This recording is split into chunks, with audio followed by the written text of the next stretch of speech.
자, 여러분, 이 본문의 첫 시작은 그날이라고 시작을 합니다. 바로 앞장면에서 예수님이 많은 이적을 일으키시고 메시아의 강림을 의심하는 많은 이들에게 자신을 직접 나타내신 때를 말하는 겁니다.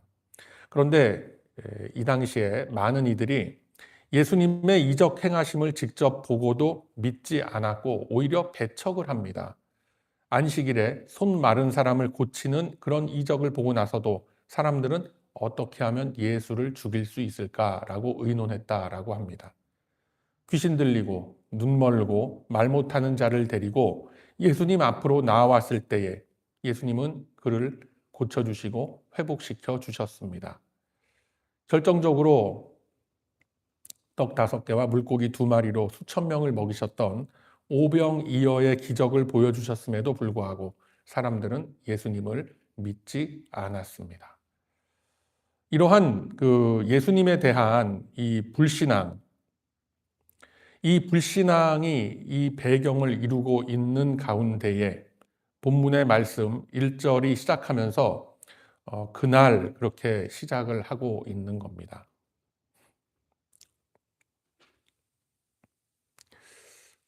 예수님께서는 이 불신앙의 배경을 지금 딛고 계신 그 가운데에서 사람들을 모아놓고 또 배에 올라가셔서 이렇게 말씀을 하고 계십니다.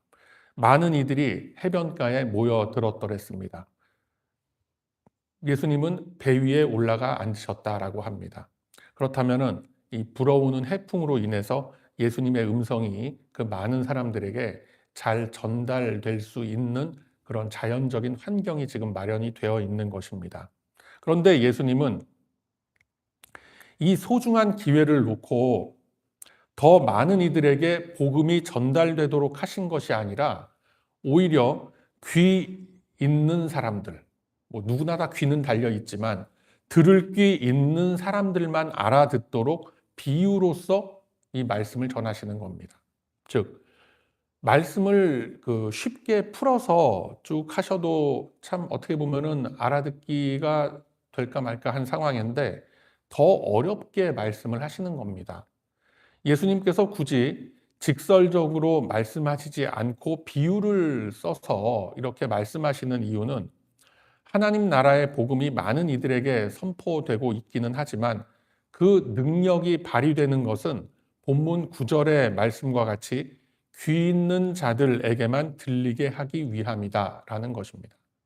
물론 이 장면 전에도 예수님께서는 그 숱한 사람들, 그리고 유대교 지도자들, 바리새파 사람들, 그리고 일반 유대인들 앞에서 기적을 행하셨고 하나님 나라의 복음을 선포하셨더랬습니다.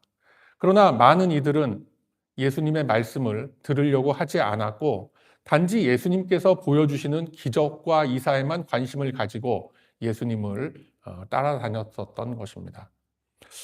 그러한 자들에게 예수님이 말씀하시기를 너희들이 나를 따르는 까닭이 떡을 먹고 배부른 까닭 아니더냐라고 하시면서 그들을 피하셨던 장면도 우리들이 다 잘 알고 있습니다. 자, 이러한 일들이 계속되면서 예수님은 이렇게 선을 딱 그으십니다. 이어지는 마태복음 13장 11절 13절에 그 이유가 있습니다. 이렇게 되어 있죠. 제가 보도록 하겠습니다. 대답하여 이르시되 천국의 비밀을 아는 것이 너희에게는 허락되었으나 그들에게는 아니 되었나니 무릇 있는 자는 받아 넉넉하게 되되 없는 자는 그 있는 것도 빼앗기리라. 그러므로 내가 그들에게 비유로 말하는 것은 그들이 보아도 보지 못하며 들어도 듣지 못하며 깨닫지 못함이니라 라고 말씀을 하시는 거예요. 이러한 말씀을 하시면서 이제 4가지 땅의 비유로서 말씀을 하시는 겁니다. 잘 아시다시피 씨를 뿌렸는데 뿌려진 씨가 어떤 것은 길가에 떨어져서 새들의 먹이가 되었고 또 흙이 얇은 돌밭에 뿌려져서 싹을 틔우기는 했지만 금방 죽어버렸고 또 어떤 것들은 가시떨기 위에 떨어져서 아예 제대로 자라지조차 못하고 또 어떤 것은 마침 좋은 땅에 떨어져서 30배, 60배, 100배의 결실을 맺었다라고 했습니다. 이 말씀은 예수님께서 단순히 어떤 농사 기법을 가르치시기 위해서 말씀하신 것이 아닙니다. 예수님께서 이 천국 복음의 말씀들을 아주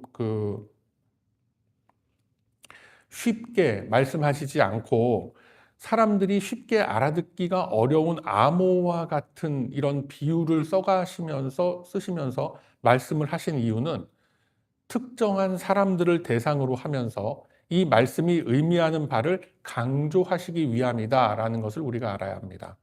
자, 공개된 장소에서 일종의 암호와 같은 그런 말을 전하게 되면 뭐 듣는 사람들 누구나 다 알아듣는 것 같지만 사실은 특정한 몇 사람에게만 그 얘기가 정확하게 의도가 전달이 되고 사실 전달된 그 메시지가 굉장히 강력하게 기억 속에 남게 되는 법입니다.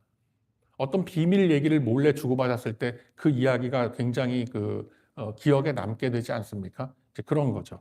그런 이유로서 11절에서 말씀하시길 이 천국의 비밀을 아는 것이 너희에게는 허락되었지만 그들에게는 허락되지 않았다라고 말씀하시는 거예요. 그러니까 큰 무리가 나와서 말씀을 들었지만 그 말씀에 대한 정확한 이해와 답을 얻어 돌아간 자는 소수였다라는 것입니다. 그래서 하나님의 말씀은 이 같은 장소에서 여러 사람이 들어도 본인들이 가지고 있는 믿음의 분량과 마음 상태 그리고 갈급함의 그 정도와 어떤 그 집중력과 공감하고 이해하는 또 여러 가지 이러한 요인들로 인해서 받아들이게 되는 정도의 차이라는 것이 누구나 다 있는 겁니다. 이러한 모든 것을 다 통틀어서 우리가 은혜라고 하는 것이고 주님은 은혜를 주신 당신의 백성들에게 이 세상은 알 수도 없고 또 이 세상은 알려고 하지도 않는 천국의 숨은 비밀을 부르심을 입은 저와 여러분에게 주시는 줄로 믿으시기를 바랍니다. 여러분, 오늘 이 비유의 말씀에서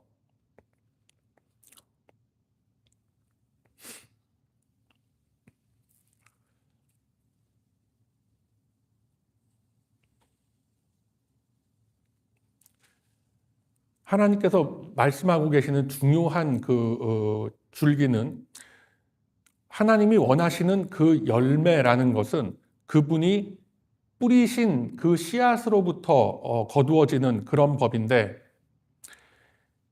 지금 우리들이 이 삶 속에서 거두어내고 있는 그리고 보여내고 있는 그러한 열매들은 주님으로부터 받은 것이 아닌 어쩌면 다른 씨앗으로부터 나오는 열매들을 생산해내고 있다라는 것을 지금 예수님께서는 이 말씀을 통해서 지적하고 계신 겁니다.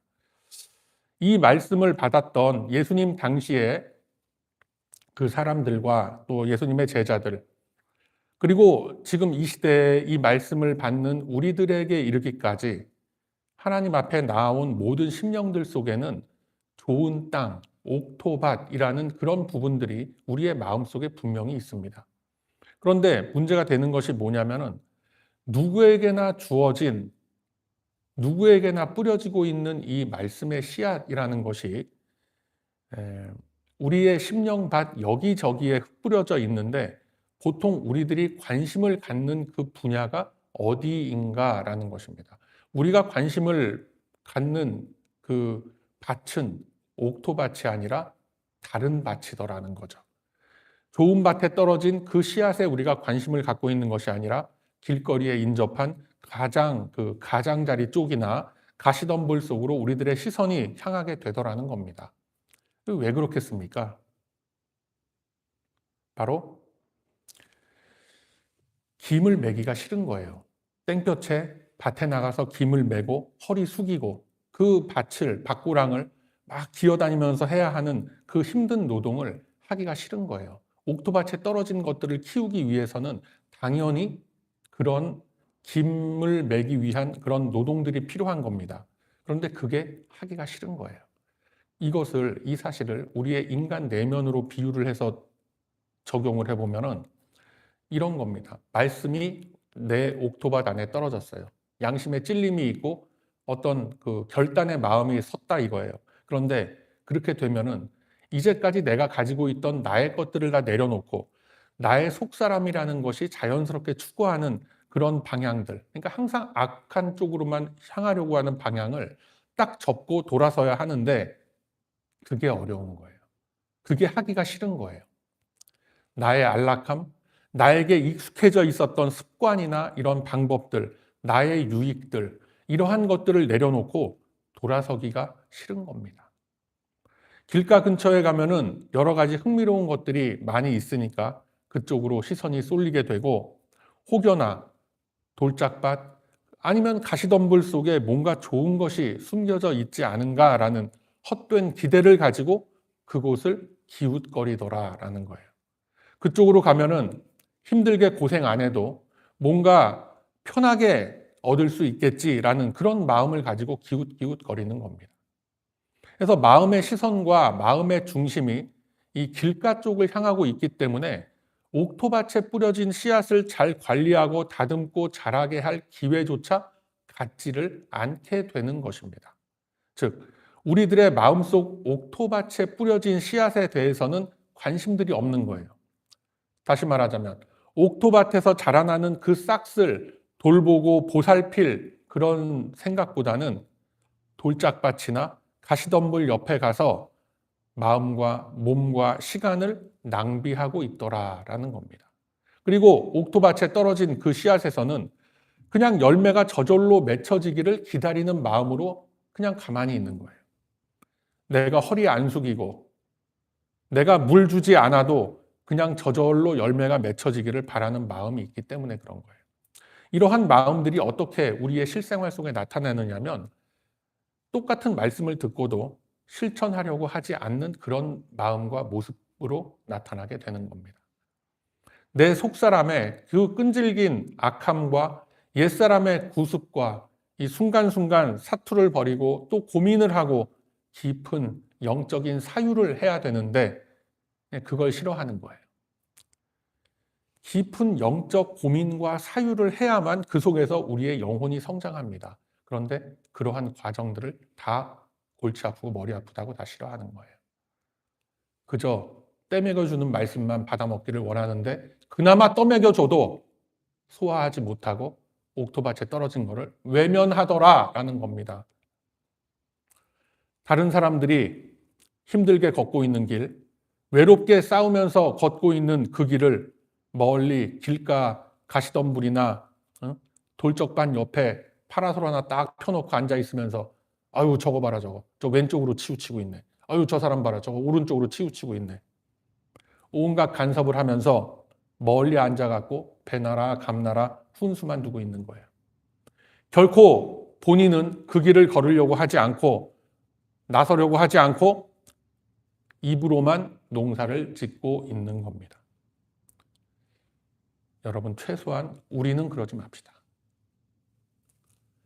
대부분의 사람들은 자신들이 받은 말씀조차도 다시금 자신의 관점에서 재해석을 해서 자신의 처지와 상황에 유리하도록 적용을 합니다. 나의 모든 연약한 부분들, 죄악에 찌들어 있는 이러한 모습들을 다 그냥 합리화를 합니다. 그러다 보니 받은 말씀을 품고 복음의 능력이 그 안에서 나타날 수가 없게 되는 것입니다. 여러분, 우리는 흔히 이 씨 뿌리는 비유를 들으면서 그렇다면 나는 어떤 밭이 되어야 할 것인가 라는 것을 먼저 생각하는 습성들이 있어요. 그러나 하나님께서는 다른 관점과 다른 시선으로 우리를 인도해 주시는 겁니다. 이미 하나님께서 갈아 놓으신 우리 안에 그 옥토밭 위에 뿌려주신 소중한 씨앗들에서 어떠한 싹이 나오는지, 그 싹과 줄기를 방해하는 것들이 무엇인지 잘 살피고 잡초를 뽑고 김을 매라라는 것이 이 씨 뿌리는 비유를 통해서 하나님이 우리에게 주시는 그런 귀한 메시지가 되는 거예요. 즉 예수님께서는 옥토밭에 떨어진 그 씨앗만을 바라보고 그것에 집중하라라고 말씀하시는 겁니다. 왜냐하면 하나님께서 은혜로서 친히 일구어 주신 그 옥토밭에 떨어진 그 씨앗이 곧 하나님의 나라요, 곧 그것이 복음이기 때문에 그렇습니다. 여러분, 이 땅에 세워진 하나님의 나라라는 것은 어떤 화려하고 거창한 궁전으로부터 시작된 것이 아닙니다. 한 아기의 탄생으로부터 시작된 거죠. 화려한 어떤 강력한 어떤 군대의 그런 행진으로 시작된 것이 아닙니다. 갈릴리의 이름 없는 제자들로부터 시작된 겁니다. 세상의 권력 속에서 시작된 것이 아닙니다. 십자가라는 가장 낮고 비천한 자리에서부터 시작한 겁니다. 그리고 오늘도 하나님 나라는 우리의 눈에 띄지 않는 말씀의 씨앗으로서 우리의 심령 속에 계속해서 지금 뿌려지고 있는 겁니다. 그리고 그 씨앗 안에는 하나님의 생명이 있고 하나님의 통치가 있으며 하나님의 나라가 담겨 있습니다. 우리의 삶을 통해서 당신의 계획과 뜻을 이루시길 원하는 하나님의 열심이 쉬지 않고 우리들의 심령 속에 말씀의 씨앗을 뿌리고 계시는 겁니다. 나도 모르는 사이에 내가 우연히 읽은 어떤 신앙 서적을 통해서 또는 이 주일 설교 말씀을 통해서 또는 내가 시간을 내서 직접 읽어 나간 그 성경 말씀, 그 본문을 통해서 때로는 하나님의 도우심을 강력하게 체험했던 사람들의 어떤 그 간증을 통해서 주님은 쉼없이 믿음의 씨앗을 우리에게 뿌려주십니다. 그런 속에서 우리의 일상을 보면은 때로는 그냥 아무런 은혜도 없이 그저 관성과 타성으로서 지나가는 시간들처럼 그렇게 여겨지는 시간들이 많습니다. 하루에 또는 일주일에 그냥 내가 해야만 하는 숙제 같은 느낌으로 예배에 참석하고 그리고 말씀을 기계적으로 듣고 또 성경을 기계적으로 펴고 그냥 눈으로만 읽고 하는 그런 일상의 반복일 수가 있어요. 그런데 주님은 뿌려진 그 작은 말씀의 씨앗 하나를 통해서 이미 우리 안에 펼쳐질 울창한 숲을 보고 계시다라는 겁니다. 아닌 것 같아요, 여러분. 자, 우리 주님은 갈릴리 지역에 그 12 제자를 모으셨고 그 모습을 지켜보던 당시의 사람들은 예수님과 제자들을 비웃었더랬습니다. 저런 오합지졸 같은 무리들을 데리고 게다가 나사렛 출신의 저런 초라한 목수 청년이 뭘 도대체 어떻게 뭘 바꾸고 뭘 어떻게 구원하겠다는 말이냐. 거의 일종의 그 코미디 같이 취급을 했던 겁니다. 우리가 다 알다시피 물고기 잡던 어부, 사람 취급조차 받지 못했던 세리 등이 예수님의 제자들이었습니다. 그러나 그 작은 공동체 안에 예수님은 하나님의 나라를 그 안에 세우셨던 겁니다. 학벌 좋고 문벌 좋은 당대의 학자들을 데려다가 제자를 삼으신 것이 아닙니다. 이러한 모습을 보면은 우리 고린도전서 1장 27절 29절의 말씀과 같이 예수님이 역사하시죠. 제가 보도록 하겠습니다. 고린도전서 1장 27절 29절 말씀. 하나님께서 세상에 미련한 것들을 택하사 지혜 있는 자들을 부끄럽게 하려 하시고 세상에 약한 것들을 택하사 강한 것들을 부끄럽게 하려 하시며 하나님께서 세상에 천한 것들과 멸시받는 것들과 없는 것들을 택하사 있는 것들을 폐하려 하시나니 이는 아무 육체도 하나님 앞에서 자랑하지 못하게 하려 하심이라 라고 말씀하시는 거예요. 그러면 세상이 버린 것들, 그리고 세상이 무가치하다라고 여긴 것들, 그리고 세상이 비웃고 있는 것들을 하나님께서는 다 모아서 골라서 쓰시는 거예요. 왜요? 아무 육체도 하나님 앞에서 자랑하지 못하게 하려 하심이라 라고 말씀하는 겁니다. 여러분, 이것이 이 씨 뿌리는 비유를 통해서 성경이 말하고자 하는 것입니다. 씨앗은 처음부터 거창한 그런 것이 아닙니다. 눈에 잘 띄지도 않습니다. 그러나 그 보잘것없어 보이는 그 씨앗 안에 하나님 나라라는 울창한 숲이 담겨져 있는 겁니다. 그리고 바로 그 씨앗이 이 세상에 흩뿌려졌을 때 세상은 그것을 알아보지 못합니다. 죽이고 내버리고 땅에 묻어버렸습니다. 그러나 그 묻혀버린 씨앗은 썩어서 새 생명으로 다시 살아난 겁니다. 그 씨앗이 바로 복음이고 바로 예수 그리스도가 되는 겁니다. 농부가 끊임없이 씨앗을 뿌리듯이 하나님은 계속해서 예수 그리스도라는 씨앗을 우리들에게 뿌려주십니다. 우리 입장에서 보면 끊임없이 말씀을 주시고 우리를 초청을 해주시는 겁니다. 그래서 오늘 이 평행 본문으로 주어진 이사야 55장 10절 11절 말씀 보면은 이 원리가 이렇게 설명이 됩니다. 찾을 수 있는 분들 한번 찾아보세요.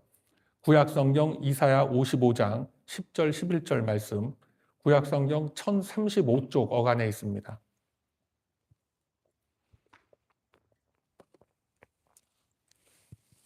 구약성경 1035쪽 어간에 이사야 55장 10절과 11절의 말씀을 제가 봅니다.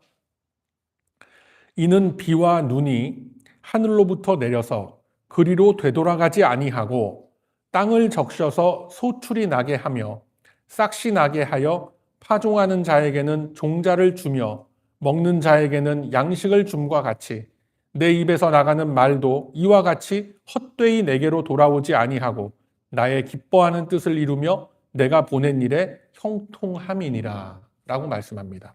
자, 이 말씀이 무슨 말인지 지금 바로 딱 들어오세요. 쉽게 말하자면 이런 의미입니다. 비가 내렸는데 아무 일도 일어나지 않는 것을 보셨습니까? 시간이 지나면 당연히 땅은 촉촉해지고 뿌려진 씨앗은 싹스를 틔우고 결국 곡식은 거기서 자라나게 됩니다. 비는 반드시 자기가 해야 할 일을 합니다. 하나님의 말씀도 그렇습니다. 오늘 들은 말씀이 당장 아무 변화가 없는 것처럼 보여도 하나님의 말씀은 결코 헛되지 않습니다. 우리 마음속에서 하나님이 원하시는 그 일을 이루시고 결국 믿음의 열매를 맺도록 하십니다. 라는 그 의미인 거예요. 이사야 55장 10절 11절의 말씀이. 그래서 이 말씀과 같이 우리 안에 그 옥토밭에 뿌려진 말씀의 씨앗은 반드시 줄기를 뻗고 열매를 맺을 줄로 믿습니다. 사랑하는 베다니 가족 여러분, 이 말씀을 정리를 해보면은 이 씨 뿌리는 비유와 이사야 55장의 말씀을 통해서 하나님은 두 가지를 우리에게 보여주시는 거예요. 먼저 우리의 심령 안에 분명히 옥토밭이 존재하며 그 옥토밭 위에 주님은 쉬지 않고 씨앗을 뿌려주신다라는 것입니다. 그리고 두 번째로 그 뿌려진 씨앗은, 옥토밭에 뿌려진 씨앗은 반드시 하나님의 계획대로 우리의 삶 속에 선한 일들을 이루어낸다라고 말씀하시는 거예요. 이 사실을 훗날 사도 바울이 이렇게 설명을 합니다. 자, 오늘 나눠드린 말씀 카드에도 있죠. 에베소서 2장 10절의 말씀 우리 함께 읽습니다. 에베소서 2장 10절의 말씀 함께 읽습니다. 시작. 우리는 그가 만드신 바라 그리스도 예수 안에서 선한 일을 위하여 지으심을 받은 자니 이 일은 하나님이 전에 예비하사 우리로 그 가운데서 행하게 하려 하심이니라.